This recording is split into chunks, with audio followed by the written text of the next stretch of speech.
Welcome back ناظرین، programme خطیب مستقبل کے ساتھ میں ہوں آپ کا میزبان مظہر احمد خان۔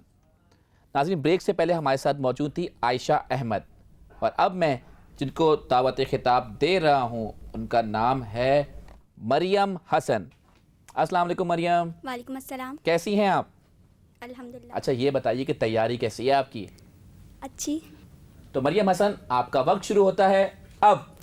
جناب صدر و معزز سامعین کرام، السلام علیکم ورحمۃ اللہ وبرکاتہ۔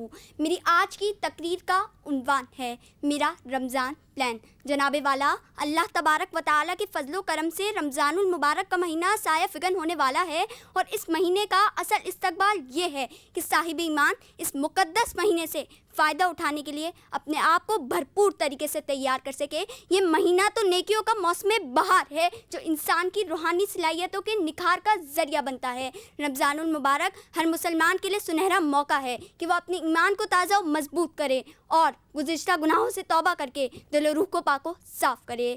عزیز دوستوں، رمضان المبارک ہر مسلمان کو یہ دعوت عام دیتا ہے کہ وہ اپنی مصروفیات و مشغولیات کو کم سے کم کرتے ہوئے اپنی توجہ عبادات کی طرف مرکوز کریں۔ اس لیے میں نے بھی قبل از رمضان اپنا رمضان پلان تیار کر لیا ہے تاکہ بھرپور فائدہ اٹھا سکوں۔ اپنے وقت کو رمضان کی پرنور ساعتوں سے منور کرنے کے لیے میں اسے ٹیکنو فری بناؤں گی، کیونکہ ٹیکنالوجی وقت کا ضیاع ہے۔ اس طرح میں نہ صرف اپنے بلکہ دوسروں کی بھی قیمتی وقت کو بچانے کا ذریعہ بن سکتی ہوں۔ والدہ سے پرتکلف اور مزیدار طعام بنانے کے بجائے سادہ کھانے بنانے پر اصرار کروں گی اور ان کا بھی قیمتی وقت بچاؤں گی۔ جناب صدر، رمضان کی عید کی تیاری قبل از رمضان کر کے رمضان کی پرنور ساعتوں کو بازاروں کی نظر کرنے سے بچاؤں گی۔ لہٰذا جب میں اپنے وقت کا بڑا حصہ فارغ کر دوں گی تو عبادات کی طرف متوجہ ہونے کا بڑا موقع میسر آئے گا۔ جیسے کہ پہلے میں آپ کو بتا چکی ہوں کہ یہ مہینہ نیکیوں کا موسم بہار ہے، تو اس مہینے میں چھوٹی چھوٹی نیکیاں کر کے اللہ تعالیٰ کا قرب حاصل کرنا میری اولین ترجیح ہوگی۔ اس مہینے کی عبادات کے فرائض کا ثواب دیگر مہینوں کے 70 فرائض کے برابر ہوتا ہے، جبکہ نوافل کا ثواب دیگر مہینوں کے فرائض کے برابر ہوتا ہے۔ اس لیے میں بھی فرائض کی خوشی و خضوع سے ادائیگی کے ساتھ ساتھ نوافل کی برکات بھی سمیٹنے کی کوشش کروں گی انشاءاللہ۔ قرآن کریم کا نزول رمضان المبارک میں ہوا تو قرآن پاک کی رمضان میں کثرت سے تلاوت کرنا میرے رمضان پلان کا حصہ ہے۔ سحور و افطار میں روزے کی اغراض کو سامنے رکھ کر شکم سیر کھانے سے گریز اس لیے کروں گی تاکہ بھوک کا احساس فقراء و مساکین کی غمخواری پر آمادہ کر سکے۔ اعتکاف میں بیٹھنے کا مقصد سنت پر عمل اور لیلۃ القدر کو پانا ٹھہرے گا۔ اللہ تعالیٰ کی ذات بخشش کے بہانے ڈھونڈتی ہے۔ بقول شاعر، خدا کی دین کا موسیٰ سے پوچھئے احوال، خدا کی دین کا موسیٰ سے پوچھئے احوال، کہ آگ لینے کو جائیں پیمبری مل جائے۔ میری یہ دعا ہے کہ اللہ میرے رمضان پلان کو کامیاب بنائے۔ آمین ثم آمین۔ ماشاءاللہ ماشاءاللہ، بہت خوب۔ آ جائیے اپنی جگہ پہ آ جائیے۔ یہ تھی مریم حسن جو بہت ہی خوبصورت انداز میں اپنی جو تقریر تھی اس کو کر رہی تھی۔ اب میں اپنے ایوان میں سے اپنی آخری مقررہ کو دعوت دوں گا اور اس کے بعد پھر ہم ججز کی طرف جائیں گے اور جانیں گے ان سے ریزلٹس۔ آخری مقررہ، ان کا نام ہے نور الصبا۔ نور الصبا بیٹا آ جائیے۔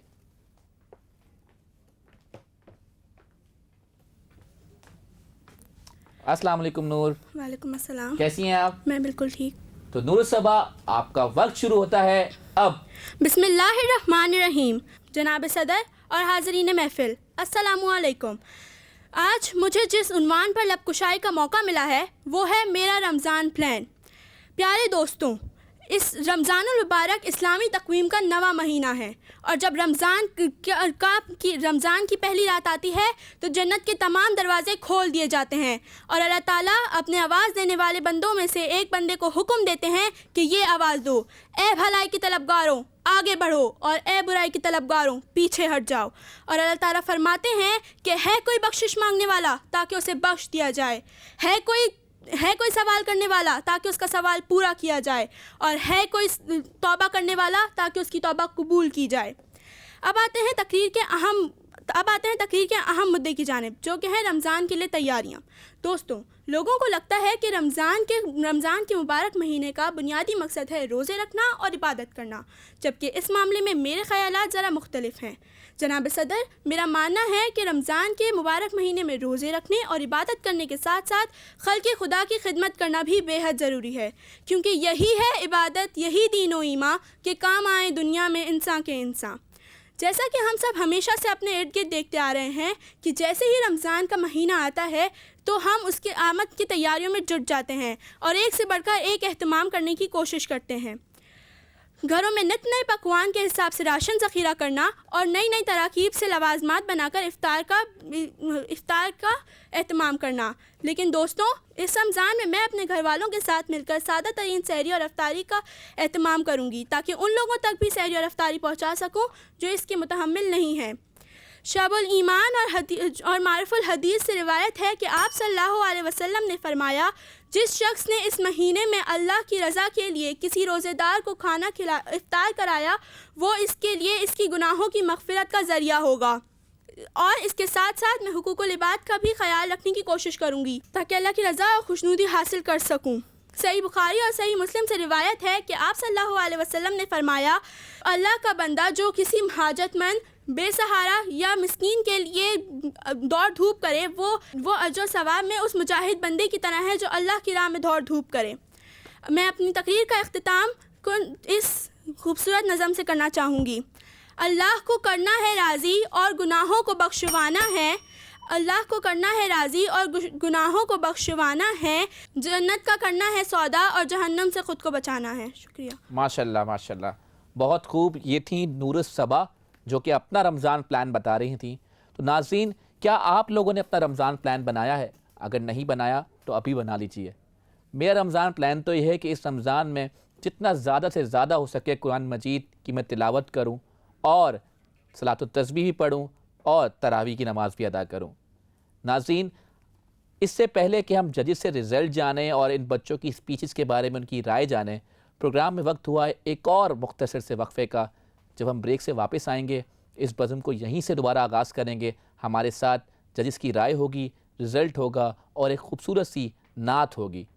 کہیں مت جائیے گا، دیکھتے رہیے پروگرام خطیب مستقبل کے ساتھ۔ میں ہوں آپ کا میزبان مظہر احمد خان۔ السلام علیکم ورحمۃ اللہ وبرکاتہ۔